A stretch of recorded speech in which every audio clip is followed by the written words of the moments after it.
Hello दोस्तों, मैं मनीष खरे। आज मैं पढ़ाऊंगा उदासीनता वक्र का सिद्धांत।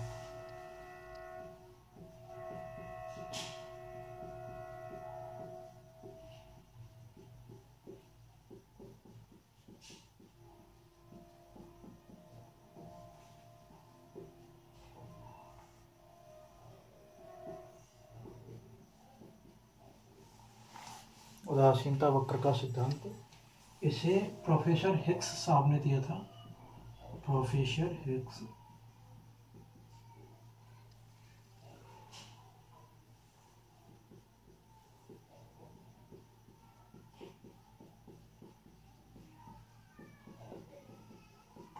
हिक्स के द्वारा दिया गया। इसमें देखा जाता है कि एक उपभोक्ता किसी भी वस्तु के एक उपभोक्ता उदासीनता वक्र के प्रत्येक बिंदु पर समान संतुष्टि प्राप्त करता है। एक उपभोक्ता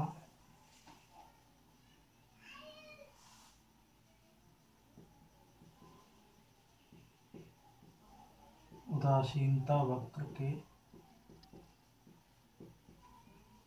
प्रत्येक बिंदु पर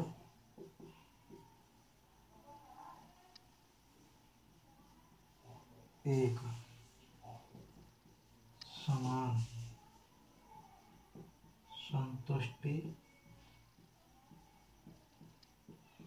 प्राप्त करता है।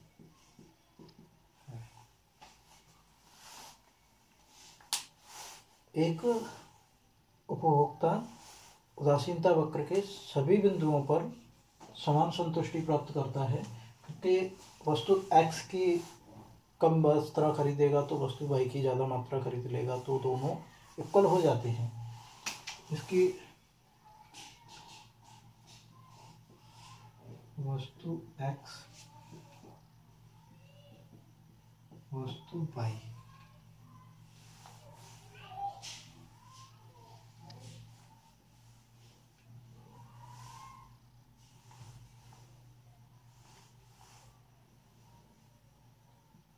इकाई वस्तु x वस्तु y, ठीक है ना। ए माना वस्तु x की 20 वस्तुएं खरीदें 20, और वस्तु y की एक वस्तु खरीदें, ठीक। इसके बाद ये घटता जाएगा। वस्तु y की मान लो 15 वस्तुएं खरीद ली, वस्तु x की 2 वस्तुएं खरीद ली। सी वस्तु x की 11 वस्तुएं खरीद ली, वस्तु y की 3 वस्तुएं खरीद ली। डी वस्तु y की 8 वस्तुएं खरीद ली, वस्तु y की 4 वस्तुएं खरीद ली। वस्तु x की 6 वस्तुएं खरीद ली, वस्तु y की 5 वस्तुएं खरीद ली। वस्तु x की 5 वस्तुएं खरीद ली, वस्तु y की 6 वस्तुएं खरीद ली। वस्तु x की 4 वस्तुएं खरीद ली। अब नहीं खरीदेगा, क्योंकि यहाँ घटते घटते आ गया, अब नहीं खरीद पाएगा, अब इससे ज़्यादा नहीं घट पाएगा, ठीक है ना। पहले कितना माइनस हुआ? 5, फिर 4, फिर 3, फिर 2, फिर 1। अब 1 से कितना खरीदेगा तो वो 5 की 5 ही रह जाएगी, ठीक है ना।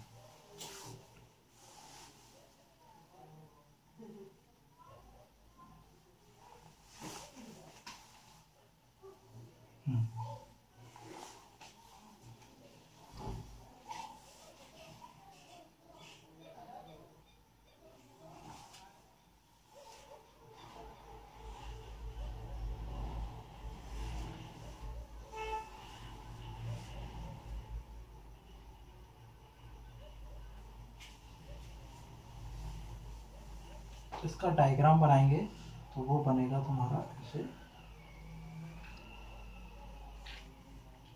0 x y, ठीक है ना। 2 4 6 8 10 12 14 16 18 20, 1 2 3 4 5 6 7, बस बहुत, 8 तक बहुत है। अभी वस्तु x की कितनी वस्तुएं खरीद रहा है, पहले 20, और वस्तु y की एक वस्तु खरीद रहा है, इसका यहाँ हो गया। वस्तु y की 15 वस्तुएं खरीद रहा है, वस्तु x की 15 वस्तुएं खरीद रहा है उपभोक्ता, वस्तु y की 2 वस्तुएं खरीद रहा है, तो 15 कहाँ, यहाँ आएगा, ये बीच में जस्ट सेंटर में, ठीक। वस्तु y की x की 11 वस्तुएं खरीद रहा है, यहाँ आएगा। वस्तु y की 3 वस्तुएं खरीद रहा है, तो ये यहाँ आएगा, ये नीचे से जाएगा, 3 ये टच करेगा, ठीक। वस्तु x की 8 वस्तुएं खरीद रहा है, ये वस्तु y की 4 वस्तुएं खरीद रहा है, वस्तु x की 6 वस्तुएं खरीद रहा है, वस्तु y की 5 वस्तुएं खरीद रहा है, वस्तु x की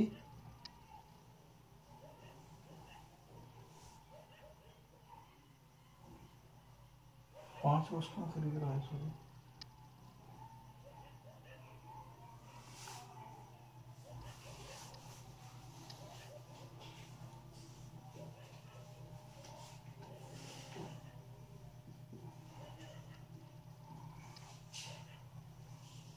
अभी सही है, ये 4 नहीं, 4 से नहीं जाएगा, ये 5 से होते हुए जाएगा, कि 6 के बाद 1 कम करेंगे तो ये 5 खरीदेगा, यहाँ जाएगा 6 तक, ठीक। ये हो गया। अभी इसको मिलाएंगे सभी को, तो कैसे मिलाया जाएगा, इसको ऐसे करके, ये सी आकार का बनता है, यहाँ से होते हुए आएगा, ऐसे सभी बिंदुओं को टच करते हुए ऐसे निकल जाएगा। ये कभी भी माइनस में नहीं जाता है, उदासीनता वक्र कभी भी माइनस में नहीं जाता है, क्योंकि यहाँ आ गया, यहाँ तक आते आते यहाँ तक आ जाएगा, यहाँ से फिर उठना स्टार्ट हो जाएगा इसका, फिर ये आ जाएगा, फिर यहाँ तक आ गया, फिर यहाँ से इसका ऐसे उठना हो जाएगा, तो यू आकार का बन जाता है टोटल पूरा।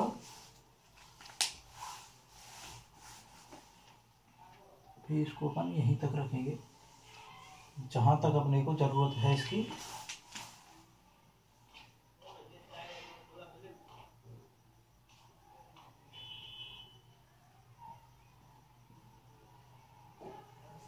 इसको बोलते हैं इनफ्लेक्स कर्व, उदासीनता वक्र, इनफ्लेक्स कर्व, उदासीनता वक्र, ठीक है ना। अब इसकी विशेषताएं हैं, विशेषताएं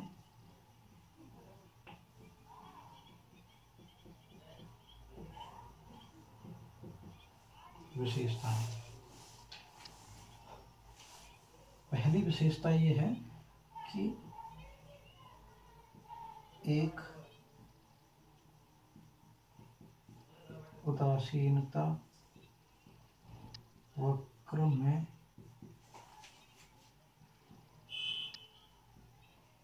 एक से अधिक उदासीनता वक्र खींचे जा सकते हैं। एक उदासीनता वक्र में एक से अधिक उदासीनता वक्र खींचे जा सकते हैं। और दूसरा पॉइंट ये है, दोनों पॉइंट एक ही साथ संबंध रखते हैं।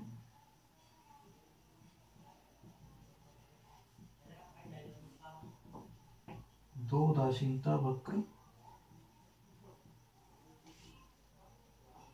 कभी भी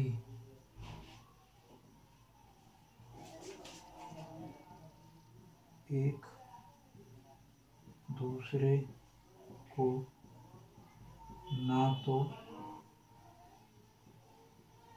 काटते हैं और ना ही स्पर्श करते हैं। ये कैसे है यहाँ देखेंगे। इसको हटा दीजिए, यहाँ लिख दीजिए उदासीनता वक्र। ठीक है ना, ये यहाँ पर डायग्राम आ जाएगा इससे।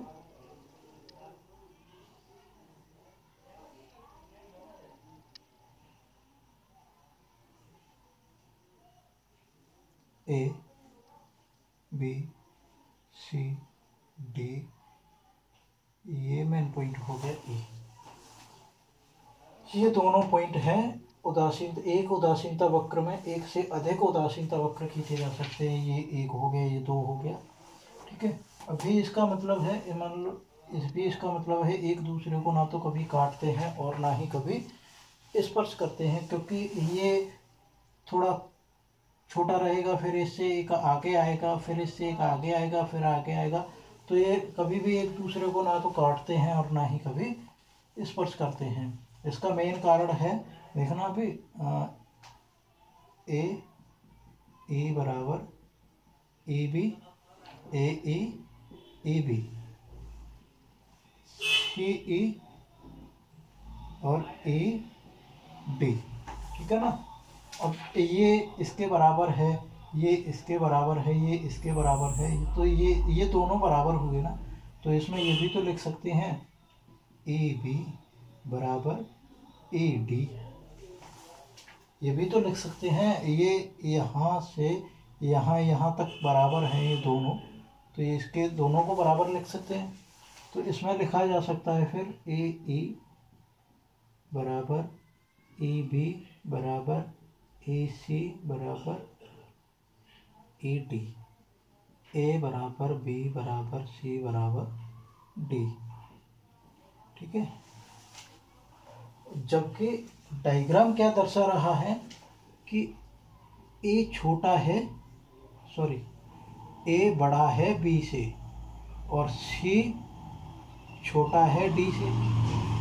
यही तो दर्शा रहा है, क्योंकि ए यहाँ से ज़्यादा दूर है, ए दोनों में पास ही पास है, ए दोनों में पास है, सॉरी बी दोनों में पास है तो बी छोटा हुआ, ए दोनों में दूर है तो ए बड़ा हुआ। इसके बाद सी दर्शा रहा है, सी दोनों में छोटा है, डी दोनों में बड़ा है तो डी बड़ा हुआ। जबकि यहाँ दर्शा रहा है कि सभी एक बराबर हैं, तो इसीलिए कभी भी दो उदासीनता वक्र ना तो एक दूसरे को काटेंगे और ना ही कभी एक दूसरे को स्पर्श करते हैं। यही जो मेन कारण है वो यही है कि अगर काट दिया तो फिर डायग्राम गलत हो जाता है। अगर काट दिया तो मानो कि तुम्हारी थ्योरी गलत है। डी बी ए सी, इसका मेन ध्यान रखना, क्योंकि ये बहुत काम की चीज़ है भाई। जो मैंने ब्रैकेट में बंद किया है ये बहुत काम की चीज़ है। अगर ये भूल गए तो बहुत दिक्कत में आ जाओगे।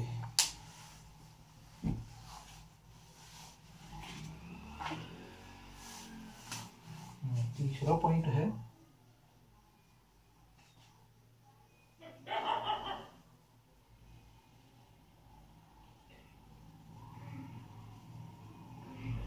उदासीनता वक्र मूल बिंदु से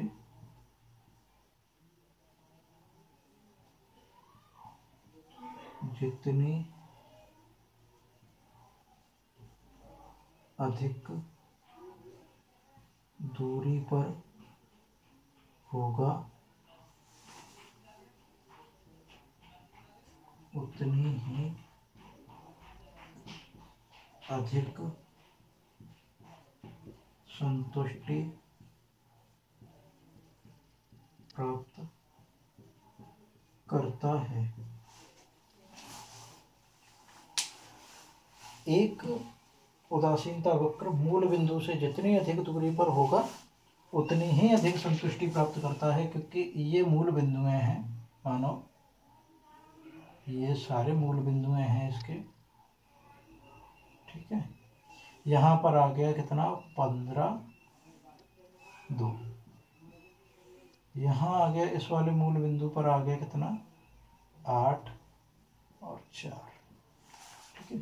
ये ऐसे दिया हुआ है, अगर इसी की जगह पर सारणी दूसरी होती, मानो यहाँ पर 30 कर दो, यहाँ 25 कर दो, यहाँ 21 कर दो, यहाँ कितना हो जाएगा फिर 21 के बाद 17, 18 कर दो, यहाँ फिर 16 कर दो, यहाँ 15 कर दो, यहाँ 14 कर दो, 15, 14 कर दो, ऐसे ऐसे करके आएंगे। तो ये उदासीनता वक्र यहाँ की बजाय यहाँ खींचा जाएगा, तो इसके अपेक्षा इसमें ज़्यादा संतुष्टि प्राप्त होगी, क्योंकि ये मूल बिंदुओं से अधिक ज़्यादा दूरी पर है इसकी अपेक्षा, पहले वाले की अपेक्षा दूसरा वाला अधिक ज़्यादा दूरी पर है। तो उदासीनता वक्र जितनी दूरी पर होगा, मूल बिंदुओं से जितनी दूरी पर होगा उतनी अधिक संतुष्टि प्राप्त होगी।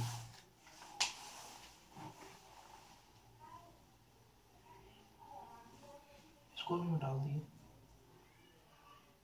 यार, ज़्यादा काम बढ़वा देते हो गया। ये 4.14 पॉइंट है।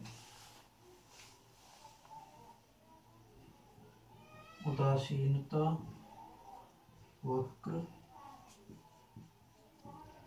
मूल बिंदु के प्रति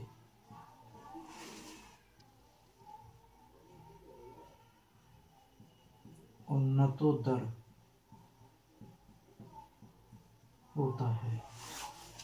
मूल बिंदु के प्रति उन्नतोत्तर होता है, मतलब मूल बिंदुएं हैं, ये जो मूल बिंदुएं हैं इनसे आगे ही होगा, पीछे की साइड नहीं होगा। उदासीनता वक्र इनके आगे ही खींचा जाएगा, इनके पीछे खींचा नहीं जाएगा, ठीक है ना। हमेशा मूल बिंदु के आगे ही उन्नतोत्तर आगे ही खींचा जाता है उदासीनता वक्र। ये तुम्हारा उदासीनता वक्र हो गया, इसका स्क्रीनशॉट ले लीजिए। इसके बाद आती है बजट रेखा, कैसे डाउनवर्ड और कैसे अपवर्ड, कैसे कम घटती है और कैसे बढ़ती है उदासीन बजट रेखा। बजट रेखा को एक और नाम से जाना जाता है, स्क्रीनशॉट ले लो, फिर मैं मिटा लूँ इसको।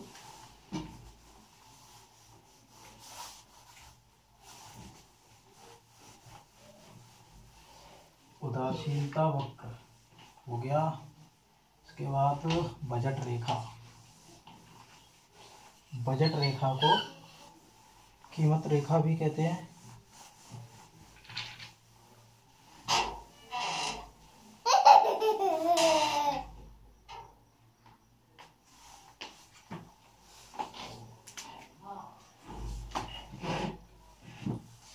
बजट रेखा को कीमत रेखा भी कहते हैं।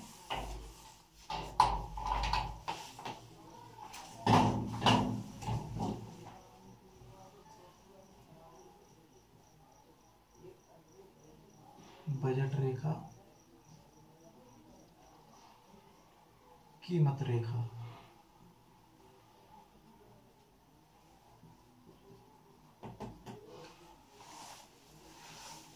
बजट रेखा को कीमत रेखा कहते हैं। इसमें देखा जाता है कि वस्तु X, दो वस्तुएं होती हैं, वस्तु X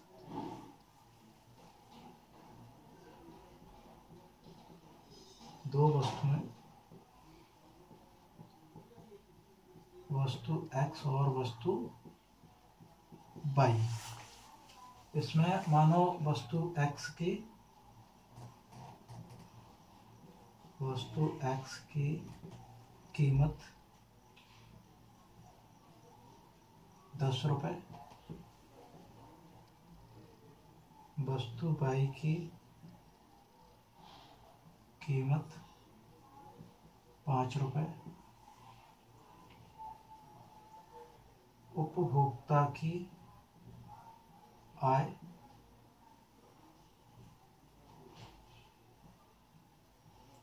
60 रुपये है। उपभोक्ता की आय है जो 60 रुपये है। उपभोक्ता है जो कंज्यूमर है 60 रुपये कमाता है। इसकी साड़ी बनती है तुम्हारी, मार्कर खत्म हो गया यार भाई।